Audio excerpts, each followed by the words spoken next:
All right, Erickson, Personal Development, Stage 5, Part 5 of this series of videos. We're looking at adolescence, where the crisis is the development of one's identity versus identity confusion, approximately ages 13 to 20 years, and we'll be looking in a video or two later at James Marsh's ideas of identity confusion. First of all, the developmental crisis. The central problem is establishing a sense of identity and direction in adolescence. To discover one's passions and interests, usually based on experience.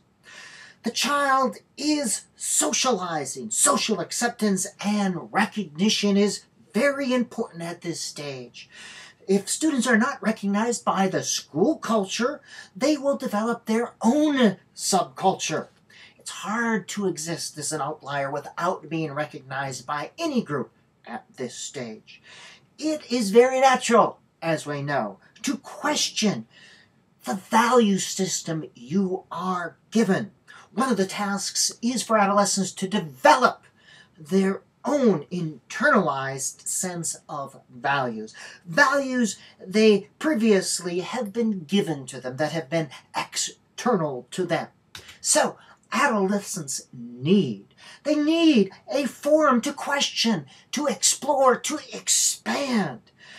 Sometimes our culture doesn't allow for this. We say, this is what must be, you must value this. Adolescents need a chance to work out their own values.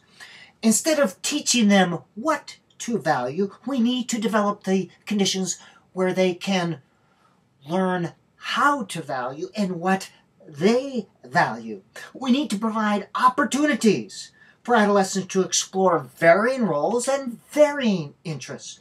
It is developmentally appropriate and healthy for them to hear the moral reasoning of others, to create the conditions where this can happen.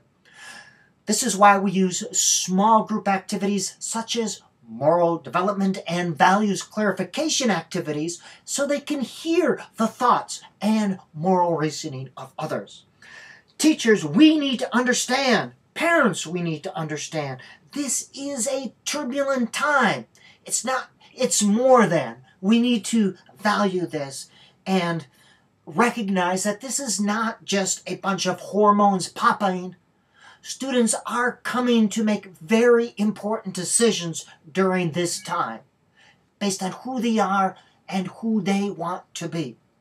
Adolescents also need to hear the thoughts of others, and this can be done very effectively by reading good books. Fiction and nonfiction, where students read about similar students, the same age, going through similar problems and decisions. If they're reading about other students making decisions or having problems with alcohol, drugs, sex, crime, violence, those things, they get inside the head and they realize maybe I'm not so weird. Maybe other people go through similar experiences and challenges.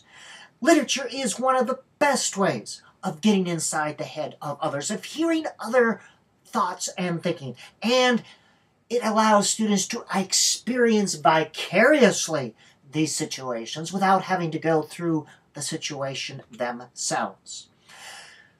Soon, we'll be looking at James Marsh's adolescent identity crisis, his theories, so just kind of hold that thought in your head before we get to that. All right, this is the end of Part 5, not Part 4, Erickson's Stage 5.